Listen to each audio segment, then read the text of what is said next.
السلام عليكم، ازيكم عاملين ايه؟ النهارده جبت لكم طريقه الشريك بالبرتقال، بجد جميل جدا ومن غير ولا برتقانه.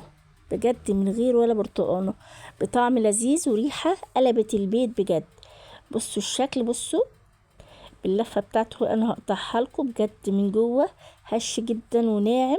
وعاوزه اقول لكم انه بيتعمل بخميره خارجيه، يعني الخميره الاصليه لاي معجنات ممكن تعمليها لأي حاجة. بجد بجد الخميرة الأصلية ديت جميلة جدا. تعالوا أقول لكم إزاي أنا عملتها. أرجو الاشتراك في القناة وتفعيل الجرس عشان يوصل لكم مني كل جديد. زي ما انتم شايفين، معلقتين سكر، كيس خميرة، كوباية دقيق، وكوباية مية دافية. يبقى هنجيب كوباية دقيق، كوباية مية دافية، كيس خميرة، معلقتين سكر. هندوبهم ونسيبهم يالوا ويخمروا لوحديهم. دي الخميرة الأصلية اللي بتخلي بجد المعجنات هشة وطرية وليها ريحة وما بتعملش انتفاخات أو أي حاجة في البطن. بجد بصوا بقى، خمرت، سبتها، غطيتها وسبتها تخمر، خدت حوالي نص ساعة. بجد جميلة جدا. بصوا الفقاعات اللي فيها هتعجبكم. تعالوا بقى نشوف المقادير بتاعة الشريك. نص كوباية لبن، لأني أنا هعتمد على الخميرة اللي هي كوباية المية اللي أنا حطيتها في الخميرة. تمام. عندي بيضتين، بيضتين كاملين، واحط كيس فانيليا، واحط السر الاساسي لريحة البرتقال. تمام. ايه هو السر الاساسي في ريحة البرتقال؟ اللي هو الكيس ده بطعم وريحة البرتقال والفانيليا. زي ما انتم شايفين، هو ده اللي قلب ريحة الشقة بجد. يعني انا مش هحط برتقال، انا هحط بس ريحة البرتقال، واحط كمان واعزز بريحة بكيس فانيليا تاني. تمام. هبتدي بقى احط الخميرة اللي انا خمرتها. بصوا حلوة ازاي وعالية ازاي، بجد يعني بتخلي المعجنات جميلة جدا. هبتدي ان انا احطها وهقلبهم كويس، عشان البيض اللي هو انا ما دوبتوش في الاول ادوبه مع الخميرة. تمام. مش هتهبط، ما تخافوش، بالعكس هي هتشتغل وتخلي العجينة زي ما انتوا شفتوا في اول الفيديو. بعد كده هبتدي ان انا احط نص كيلو دقيق. يعني انا هجيب نص كيلو دقيق. الكمية اللي انا عملتها دي في قديها، بعتذر الكاميرا كانت هتقع، في قديها كمية تاني من الشريك. نص كيلو دقيق عملت كمية حلوة. هبتدي بقى ان انا اعجن. خلاص انا حطيت الدقيق كله، مش هخلي منه. وهبتدي بقى ان انا اعجن. حطيت معلقتين زيت، كمان حطيت معلقتين زيت. هبتدي بقى ان انا الم العجينة واعجن كويس. العجين بيحب ان انتي تعجنيه على الاقل 10 دقايق، من 10 دقايق لربع ساعة. لازم ياخد حقه في العجن عشان يديك عجينة هشة وجميلة. لو العجين ما خدش حقه في العجن مش هيديكي طعم ولا هشاشان ابدا. كأني بتاكلي عجينة، يعني كأني لما يستوي كأنك بتاكلي عجينة. دي نصيحة محدش هيقولها لك بجد. لو احتاج منك لبن بتحطي لبن وتعجني. زي ما انتوا شفتوا، لميت العجينة. فاضل ايه بقى؟ فاضل الزبدة.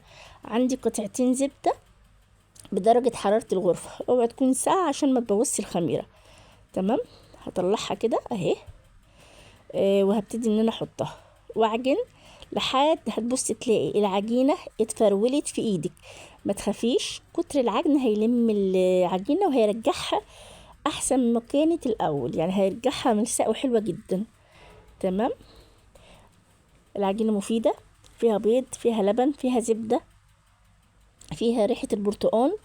بجد بجد اولادك هيحبوها من جمالها. زي ما انا قلت لكم، العجين عاوز لت وعجن على طول. اعجني على قد ما تقدري. طبعا انا بقفل الكاميرا وبعجن بجد، يعني بقعد في الارض واقعد اعجن. تمام. خلصتها اهي زي ما انتوا شايفين. يعني خدت حوالي مني 10 دقايق كاملين وانا بعجن فيها. بعد كده خلاص انا هسيبها، ولا هحط زيت ولا هحط اي حاجه، بنفس الشكل كده. هتغطيها وتسيبيها في مكان دافي لحد ما تعلى. بقول لكم ان العجينه هشه جدا وناعمه جدا، وهيبان ده لما اجي اقطعها. تمام. هغطيها واسيبها ايه، تخمر. تمام. تعالوا بقى نشوفها هتخمر وتعلى قد ايه. بسم الله ما شاء الله. بصوا، بصوا عليت قد ايه. هبطيها بقى، يعني ما تشتغليش فيها وهي عاليه كده، لازم تهبطي الخمران ده. وتبتدي بقى ان انت تكوريها. تقريبا طلعوا 20 كوره اهي. بقول لكم ان انا الحاجه اللي انا هحط فيها ببقى دهناه زيت.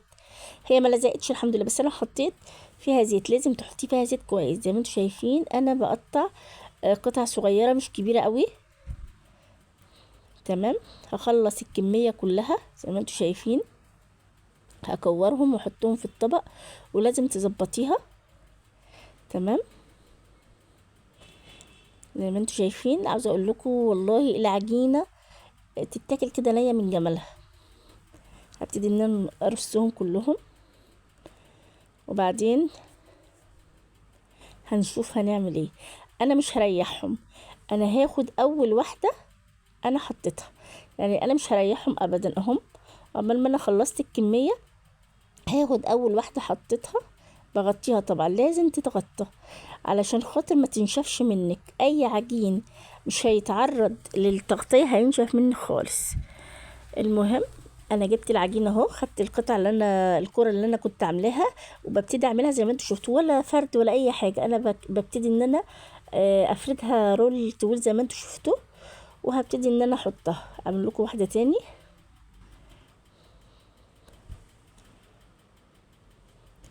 اهي. شفتوا طريقه اللف؟ طريقه اللف سهله جدا. ان انا ببدا باول واحده الفها 2 كده. تمام اهي.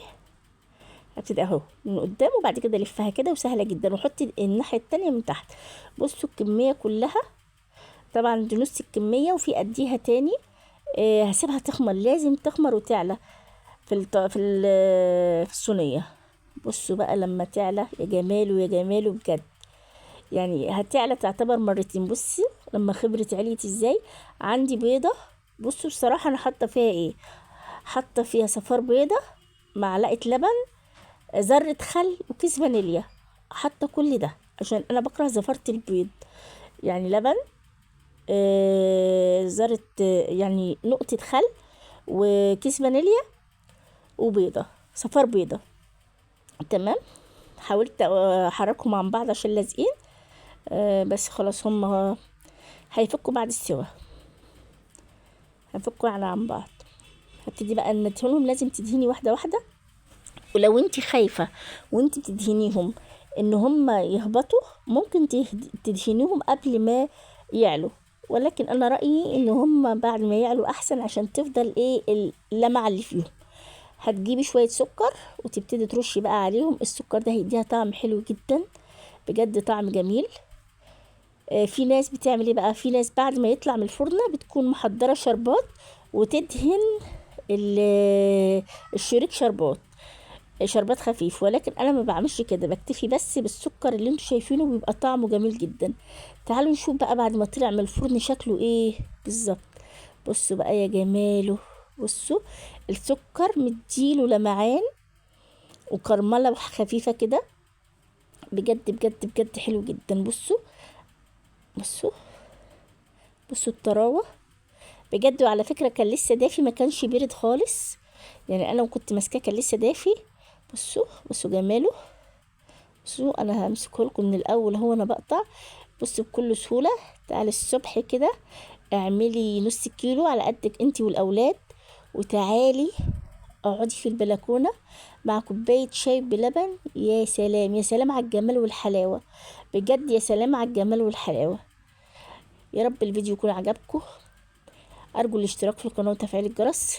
انا ايمي ودي قناتي، يشرفني وجودكم عندي في القناه. بجد بجد بجد كل مشترك بيخش قناتي بفرح بيه، وكل لايك بيجي منكم ببقى مبسوطه بيه. لو الفيديو عجبكم ارجو الاشتراك في القناه وتفعيل الجرس عشان يوصل لكم مني كل جديد. مع السلامه.